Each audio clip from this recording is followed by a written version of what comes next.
बेटा जी आज हम बात करने वाले भूकंप के बारे में कि भूकंप का प्रकार क्या होते हैं, अभी भूकंप की मीनिंग क्या है, भूकंप के क्या क्या प्रभाव होते हैं, भूकंप कैसे उत्पन्न होता है, इन सब के बारे में आज हम बात करेंगे। ठीक है, तो वीडियो बने ना इंपॉर्टेंट वीडियो सबके लिए, चाहे आप CBSE को, UPSC को, SSC को एटसेट्रा वगैरह। ठीक है, सबके लिए इंपॉर्टेंट वीडियो, क्योंकि हर ज़्यादातर पेपर में पूछा जाता है भूकंप क्या है, क्यों आता है। ठीक है, तो आइए पहले हम इसकी मीनिंग देते हैं, भूकंप की मीनिंग क्या है। भूकंप से अभिप्राय आएगी पृथ्वी की आंतरिक तथा बाहरी सतह पर गतिविधि के कारण जो कंपन पैदा होती है उसे भूकंप कहा जाता है।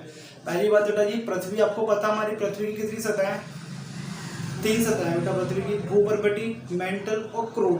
जो क्रोड होता है बच्चे वो भी आपका 2 प्रकार का होता है। जो क्रोड एक आपका होता है भारी क्रोड, एक होता है आंतरिक क्रोड। जो भारी क्रोड होता है ना बेटा वो आपका पूरा तरल पदार्थ में होता है, लाइक लावा। ठीक है, और जो आंतरिक क्रोड होता है बेटा वो बहुत ठोस होता है। ठीक है, एग्जाम्पल के तौर पर पत्थर या लोहा ले सकते हो। ठीक है बच्चों, ओके, सो आपको समझ आ गया होगा पृथ्वी की आंतरिक सतह में और बाहरी सतह में जो भी गतिविधि होती है उससे भूकंप कहा जाता है। ठीक है बच्चों, ओके।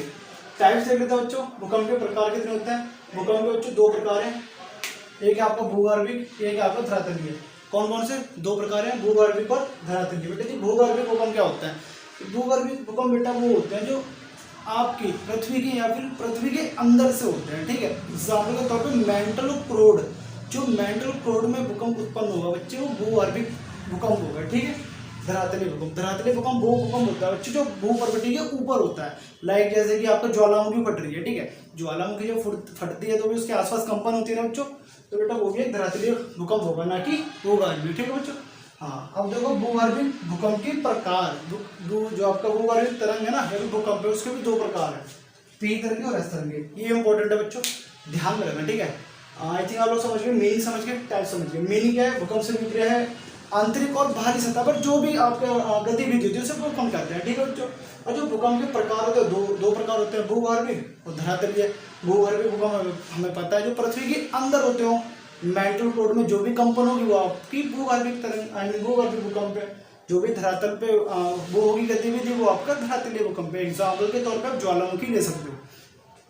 जब ज्वालामुखी विस्फोट होता है तो आप शायद ना रहो उसके आसपास, कभी आप वीडियो देखना। ठीक है, किसी की भी जब भी ज्वालामुखी विस्फोट होगा ना तो आसपास कंपन होती है बच्चों, और जो कंपन होती है ना वो भूगर्भिक नहीं बेटा जी, वो धरातलीय भूकंप के अंदर आएगा। ठीक है बच्चों, ओके। भूगर्भिक भूकंप बच्चों ये भी 2 प्रकार के होते हैं, पी तरंगे और एस तरंगे।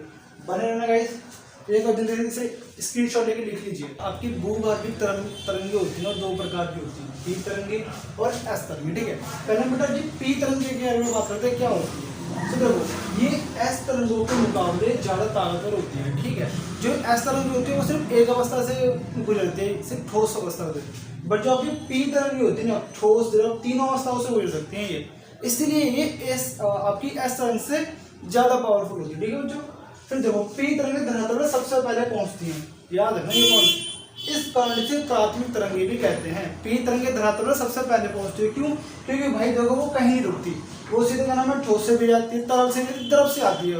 पी तरंगों को मतलब ही नहीं, बट एस तरंगे क्या करती है, सिर्फ ठोस से आती है। ठीक है बच्चों, इसलिए एस तरंगे थोड़ी देर बाद धरातल पर पहुंचती है, बट पी तरंगे सबसे पहले धरातल पर पहुंचती है, जिस कारण इसे प्राथमिक तरंगे भी कहा जाता है। ठीक है बच्चों, ओके। एक मैंने थोड़ा ग्लोब बना रखा है, देखो इसे मैंने ग्लोब बना रखा है, ये मैंने इसमें भूप्रॉपर्टी ली है। ठीक है, इसमें मैंने ये आपका हिस्सा, ये आपका मेंटल है। ठीक है बच्चों, और ये वाला जो ये हिस्सा देखो ना, ये वाला ये बेटा भारी क्रोड है, पूरा तरल लावा ही लावा, और ये छोटा सा देखो, ये छोटा सा हिस्सा बेटा ये आपका क्रोड है, आंतरिक क्रोड पूरा ठोस। मैंने आपको पहली वीडियो में बताया था कि हमारी जो भू प्रॉपर्टी है वो कैसी है। ठीक है, एक के ऊपर पढ़ते ही पढ़ते हैं। ठीक है बच्चों, ओके। तो देखो पी तरंग क्या होती है, तरल से भी आ रही है, ठोस से भी आ रही है, ठोस से भी आ रही है। ठीक है, हमें साफ साफ दिखाई दे रहा है, बट जरा एक तरफ ऐसा रंगों को देखो, आप बोलोगे ये तो ठोस है तो इसमें तो क्यों पार कर रही है इस तरह के। मेरे बच्चों जो ये एरिया देख रहे हो ना, ये एरिया बेटा ये तो तरल एरिया है, तरल एरिया को कैसे पार कर लेगी, नहीं कर पाएगी ना बच्चों।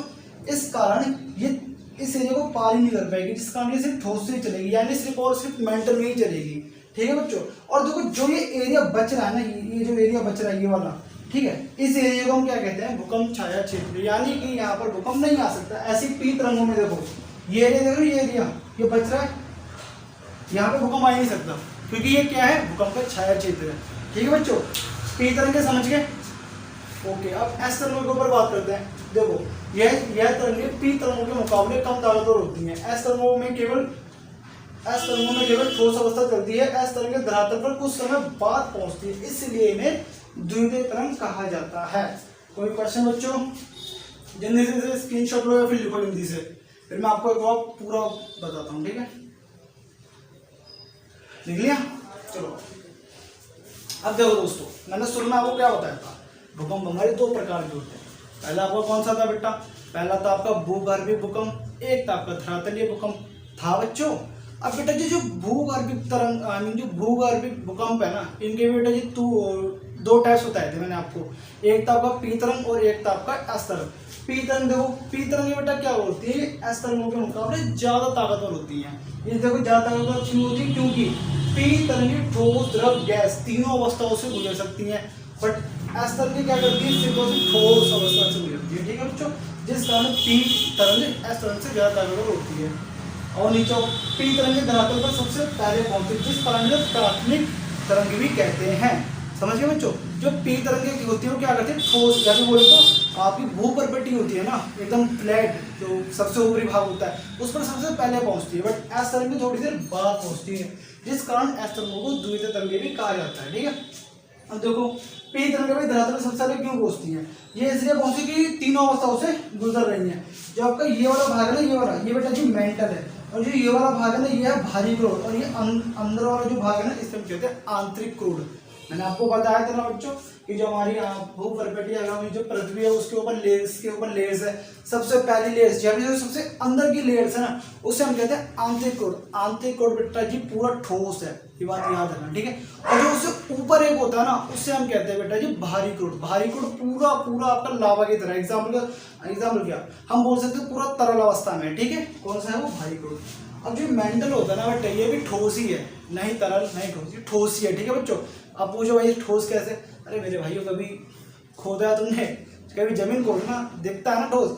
वैसे मैं आपको एक बार बता दूं, जो आपका ये मेंटल है ना, कम से कम 20-30 किलोमीटर के बाद आके निकलता है। सबसे पहले आपकी भूपर्पटी आती है। भूपर्पटी तो हमारी मिक्सर है, ठीक है? ठोस भी है, तरल भी है, नॉर्मल भी है, ठीक है बच्चों? तो ये कुछ पॉइंट्स थे जो मैंने आपको बताया बच्चों। कोई क्वेश्चन हो तो जल्दी बताना। बाकी अब हम देखते हैं धरातलीय तरंगों के ऊपर, ठीक है? लिख लिया ना सबने? इससे पहले हमने किसके बारे में बात करी थी बेटा? भूगर्भिक भूकंप के बारे में, ठीक है? पहले मैं आपको धरातलीय भूकंप में कुछ मीनिंग बताता हूँ। जो आपका धरातलीय भूकंप होता है ना, वो हमारे भूगर्भिक भूकंप से बहुत ज्यादा विनाशकारी होता है, ठीक है? बेसिक अभी हम वो बोले तो जो हमारा धरातलीय भूकंप होता है उससे नहीं उत्पन्न होता, पृथ्वी के आंतरिक कोर से उत्पन्न नहीं होता, परंतु जो इसका विनाश या फिर बोले तो प्रभाव होता है ना, वो बहुत ज्यादा हानिकारक होता है। किसके मुकाबले? भूगर्भिक तरंग के मुकाबले, ठीक है?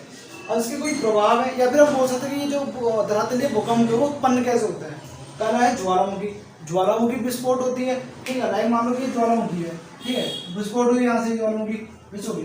अब इसके आसपास बेटा जी जो भी एरिया होंगे ना, उसमें कंपन पैदा होती है, ठीक है? अब ये तो है नहीं कि ज्वालामुखी फट रही है। ज्वालामुखी बेटा क्यों फटती है? क्योंकि अंदर से जो पृथ्वी का क्रोड है ना, उसमें से मैग्मा बाहर जाता है। जब मैग्मा एकदम रफ्तार में बाहर जाता है, ठीक है? अब थोड़ा यहाँ साइंस वाला फंडा आ जाता है, बैग स्पीड कितनी ज़्यादा होगी तो भाई बैग कितना कम पड़ेगा, ठीक है बच्चे? थोड़ा देख लेना। मैं तो क्या आर्ट्स का स्टूडेंट हूँ, साइंस का तो मुझे इतना ज़्यादा है नहीं, ठीक है? तो देखो जब भी बेटा ज्वालामुखी विस्फोट होता है ना, तो बहुत ज्यादा रफ्तार में ऊपर की ओर मलबा निकलता है, जिस कारण बेटा क्या होता है, आसपास के इलाके में कंपन पैदा होती है। लाइक कहीं भी कोई ज्वालामुखी है, उसके 2 से 3 किलोमीटर के एरिया में ना कंपन पैदा होगी, ठीक है बच्चों? फिर एक आता है प्लेट विवर्तन भूकंप। बेटा ये वो भूकंप होता है ना जब भी एक प्लेट किसी दूसरे प्लेट के साथ चलती है या फिर थोड़ी सी हिलती भी है, ठीक है? जैसे बोला जाता है कि भाई इंडियन प्लेट हर साल 1 से 2 सेंटीमीटर प्रति ईयर घिसक रही है, ठीक है? जिस कारण क्या होता है बेटा, भूकंप हमें लगता है, वो होता नहीं है तगड़ा, बट लगता है, ठीक है? ओके, अब बात करते हैं खनन क्षेत्र भूकंप। अब देखो खनन क्षेत्र भूकंप बेटा वो भूकंप होते हैं ना, लाइक कोई खनन क्षेत्र में कोई कार्य है, कहीं कोई कार्य हो रहा है, ठीक है? अगर उसमें कोई सुरंग है, सुरंग में कोई बहुत ज्यादा लाइक सुरंग धसी जाए, तो उस समय क्या होता है बेटा, भूकंप आता है, ठीक है? भूकंप आता नहीं है, हमें लगता है, क्यों? कंपन होती है भाई, ठीक है? बांध भूकंप। अब बेटा जी जब भी बांध वगैरह टूटता है, किसी भी कारण टूट जाए, चाहे विस्फोट के कारण टूटे या किसी के कारण टूट जाए, जब भी बांध टूटता है ना तो जो भी उससे कंपन होती है उसे भूकंप समझा जाता है। तो भूकंप होता है उससे कहते हैं बांध भूकंप और एटसेट्रा वगैरह बेटा जी कौन कौन से होंगे उसके लिए मैं एक डिटेल्ड वीडियो लेके आऊँगा, ठीक है। ओके सो गाइस इसमें 2 पॉइंट्स है ना जो इम्पोर्टेंट है कि भाई भूकंप से क्या प्रभाव हुए पिछले हमारे सालों में। तो देखो मध्यकालीन इतिहास और आधुनिक इतिहास में सबसे विनाशकारी भूकंप 1 नवंबर 1755 में लिस्बोन में आया था। कहाँ आया था? लिस्बोन में। कब? 1 नवंबर 1755 में सबसे विनाशकारी भूकंप आया था, ठीक है बच्चों। फिर देखते हैं नेक्स्ट पॉइंट 2004 में आई हिंद महासागर में सुनामी, ये भी एक भूकंप का बहुत ही कारण। कुछ सुनामी ऐसी नहीं थी भूकंप के कारण नहीं आई थी, ठीक है। तो गाइस आज की वीडियो हम करते हैं खत्म। नेक्स्ट वीडियो हम लेके आएंगे आपकी इंपॉर्टेंट किसके ऊपर? नेशनल इनकम के ऊपर, ठीक है। कोशिश यही करेंगे नेशनल इनकम के ऊपर लेके। अगर नेशनल इनकम के ऊपर नहीं आती तो हम ज्वालामुखी के ऊपर लेके जरूर आएंगे, ठीक है।